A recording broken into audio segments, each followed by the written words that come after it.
Olá, gente, tudo bem? Aqui é o professor Carlos. Eu vim aqui fazer outra microaula, né?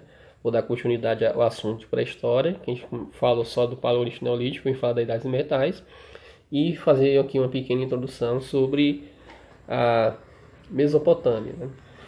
Então, com relação à Idade dos Metais, a gente podemos destacar o seguinte: a gente podemos destacar que o primeiro metal a ser difundido em grande escala vai ser o cobre, né? Consequentemente, o cobre vai ser substituído pelo bronze, né? Da mistura do cobre com estanho se dava o bronze. E outro metal que a ser considerado uma grande inovação vai ser o ferro, né? O ferro era um metal muito mais resistente que os outros, por isso é considerado uma grande inovação.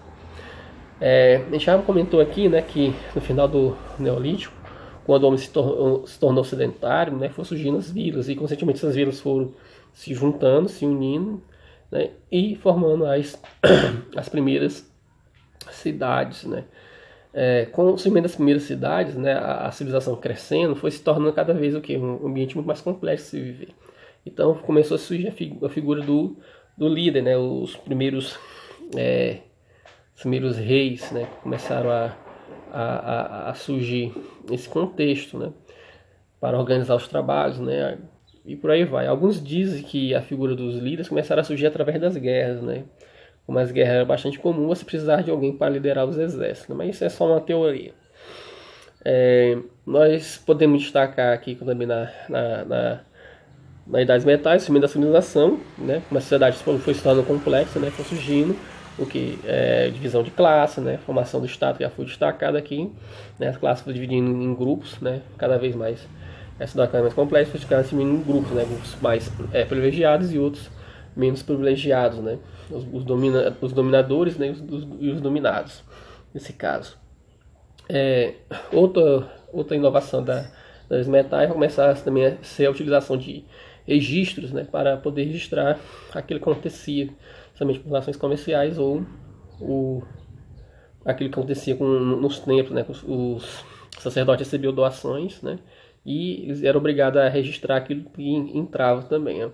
Também existe essa teoria, né, com relação ao surgimento da escrita. Simplesmente a escrita surgiu principalmente nos templos, né, por causa das doações que entravam. Mas como eu já disse, né, boa parte isso é mais questão de teoria. Com o surgimento da escrita, nós estaremos num novo período, que seria o que a gente chama de história, né? Você lembra que a gente fala que a história é dividida em pré-história e história. A gente já falou que essa nomenclatura ela é bastante criticada. Porém, quando a gente chega no outro período, podemos destacar uma civilização que é bastante antiga, né, antiguíssima, né, que é a Mesopotâmia, né? Mesopotâmia, pela Mesopotâmia significa terra entre rios, porque ela fica exatamente entre dois rios, né, Rio Tigres e o Rio Eufrates, né? E ela se localiza hoje onde é a região do Iraque, né? A gente pode destacar que na Mesopotâmia não é um povo em si, né? Na verdade são povos, né? Então a Mesopotâmia seria assim muito mais, como se pode ser, a Mesopotâmia seria muito mais uma região do que realmente um povo em si. A gente está falando no caso mesmo de uma região, né? Então vários povos sucederam nessa região. Nós temos aqui os sumérios, os acádios, os amorritas, assírios, caldeus, né? Então vários povos habitaram essa região. O primeiro povo que podemos destacar aqui seria no caso os sumérios, né? Os sumérios, eles vão construir as cidades nessa região, né? Eles vão drenar pântanos, né? Construir diques, né? Canais de irrigação, né? E eles vão construir cidades-estados, né? Observe bem, vão construir cidades-estados. Então isso quer dizer que eles não tinham uma unidade em si, né? Cada cidade tinha seu líder, né? E era uma teocracia. Observe bem, né? Eles eram uma teocracia aonde o seu chefe político, né, no caso era o Patese, eles acumulavam poder político, militar e religioso, né? Então a gente observa no caso aí que seria uma teocracia, né? O grande destaque do Sumério seria para a invenção da escrita cuneiforme, né? Escrita cuneiforme, que era uma escrita que era feita em tábua de argila, né? E riscada com um estilete, né? Com a tábua ainda estava mole, né? A gente seca, eles faziam a escrita. Outro povo que apareceu nessa região seria os caldeus. Os acádios, desculpe o erro. os acádios. Os acádios é considerado o primeiro império mesopotâmico, né? Por quê? Porque eles vão invadir os sumérios e vão unificar todas as cidades sumérias. Consequentemente, graças a revoltas das cidades sumérias, né? Revoltas das cidades sumérias e pressões de povos externos, né?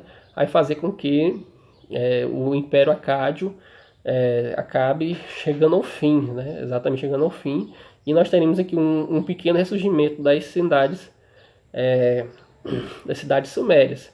Bem, não vai durar muito porque um povo, né, que vinha do deserto da Arábia, que seriam os amorritas, vão chegar à região, né, vão construir a cidade da Babilônia e, consequentemente, vão dominar toda a região. Daí nós estamos falando dos amorritas. Observe bem que os amorritas são conhecidos como babilônicos, né? São os mais conhecidos, principalmente por causa da cidade, né? Da cidade de Babilônia, né? Que é onde eles habitavam. Então, falando dos amorritas, a gente pode destacar, no caso, né, Hammurabi, né? Hammurabi, ele vai fazer reformas no seu governo, né? Uma reforma religiosa, uma reforma em relação à legislação, às leis. E com relação às leis, a gente podemos destacar a questão do Código de Hammurabi, né? É considerado o primeiro código de leis completo da história, né? Surgiu 18 séculos antes de Cristo, né?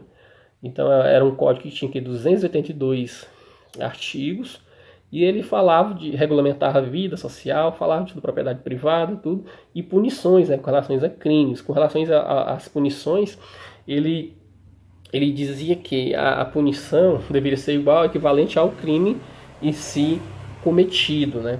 Então eram, dizer, bem leis, eram leis bem duras no caso, né? No caso, o Código de Hammurabi, ele foi baseado no chamado princípio de Talião, né? Quer dizer, olho por olho, dente por dente. Então esse princípio em si, ele baseava somente nisso, né?